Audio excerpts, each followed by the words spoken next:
If you're new to GlobeTrotting, be sure to hit that subscribe button as I attempt for the main goal of 100k at some point in the future, hopefully before I'm 80. Looking back at the last 5 years, I think you'd be hard-pressed to find an aircraft that has experienced such a substantial turnaround in airlines' eyes. This is the A380. From an aircraft rightfully grounded during a pandemic when travel demand, especially international, was basically rendered to zero, and an aircraft that airlines had little to no faith in and quite firmly believed it had no place in their fleets. Not all airlines, though, were of the opinion of this, but unfortunately the vast majority were. However, as demand surged quickly, and for reasons outside of airlines' control thanks to supply chain issues, the A380 has resurged back with many companies, and they can't get enough of it. So typically for an aircraft so in demand in this sense of being utilised, is a new version unrealistic? It is a question lightly thrown around. Will a new A380 happen? It pops up every so often, and can sometimes be enhanced by executives' comments. Yes, I'm looking directly at Emirates. Realistically, well, the answer is no, not for the foreseeable future. But if you'd like, you can stick around as I examine why this could be deemed so unrealistic. Firstly, the state of the current A380-800. It is very much alive and kicking with airlines that have retained it, and didn't say officially pull the plug in the last 5 years. But from the standpoint of internally at the plane maker that obviously produces the aircraft, the signs of its existence have faded in the last, say, 3 years. Production has now ceased, and the number of active units you'd imagine is only going to decrease as the years go on. More units being retired, it's not like more are coming through. So while enjoying a bit of, you'd argue, resurgence around the world, and especially felt on high-capacity markets, its existence from a standpoint within Airbus isn't there anymore. And in fact, they've moved on as they're now utilising the space for their most successful product, the A321neo family. While it is unfortunate that the age of the superjumbo is no more, it is for good reason, and that's where the focus now lies. For an aircraft to see production end, it can be for a host of reasons, but let's really generalise. More often than not, the fate of a plane has a lot to do with the overall interest and backlog. If both of these are diminishing, a plane maker may not be able, or won't be able, to sustain production. And for the A380, despite the comeback seen now in the 2020s, it did struggle in the 2010s to attract any real interest. Now, it was never going to be an aircraft with thousands of orders, something we always had to realise, and was only ever going to work with really particular airlines on specific routes. Remember as well, it could only fly into airports that were able to handle it.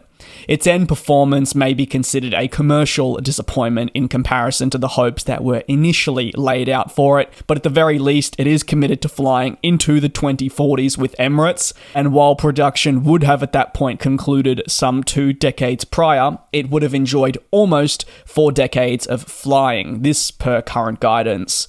So is the new A380 realistic? Well, based on the fate of the A380-800 concerning when I focus on the struggle for orders, no, because who would commit to it? And that's a very interesting question. Some may argue that the airlines enjoying a resurgence with the type would be interested in a new model, but that is until you really strip it back. Until the realization is made that while no aircraft can adequately replace this wide-body plane I speak of, the upcoming delivery of next-gen planes is going to be crucial for future flying for these companies, and in some cases allow for the 380s to be retired. While the A380 works, many of these airlines have brought it back because supply chains have crumbled at Airbus and Boeing, and their ability to deliver new planes on time has been near on impossible, and delays are only continuing to balloon out. And these airlines need aircraft and to meet capacity across long-haul flying, and what better place to turn to than if you can't get the new aircraft you want than those A380s.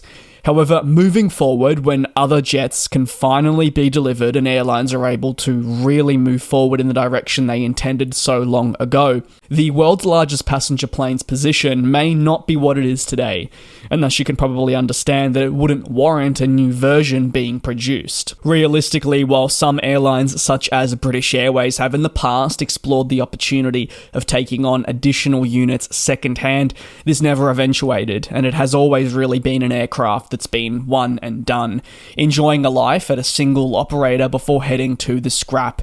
It is unfortunate, but it is the nature of the beast. You can't convert these into freighters, and there's not much other use for them other than flying passengers. As you'd expect though, Emirates has been the only true customer to express interest in a new A380, for at one point therefore making a new A380 realistic in the eyes of its biggest supporter. However, despite them being that largest customer, what they required in a new aircraft variant would have been the Neo, the new engine option, and this was not something Airbus had in mind. Instead, Airbus proceeded with the launch of a development study for the A380 Plus that came with other improvements, but this attracted little to no interest and certainly didn't turn the head of Emirates, who wanted something completely different. And that plane, well, should I say development study, faded away seemingly the same week it was unveiled. So is a new version of the world's largest passenger plane realistic? No, not at least in the short to medium term. Even in the 2030s, the firm view is that other aircraft will replace the A380, and while it'll be sad that we won't have a true super jumbo, that is how an industry adapts. Who knows what the 2040s and 2050s will bring, but for now, aircraft manufacturers are indeed hell-bent on finding ways to make their future planes far more efficient, and as part of that, an A380-like plane would take up way too many resources, and at least what we know is not being discussed internally. That'll conclude today's aviation analysis. Let me know your thoughts down below in the comments. Thanks a lot for your support. Take care, be safe, and I'll see you in a couple of days.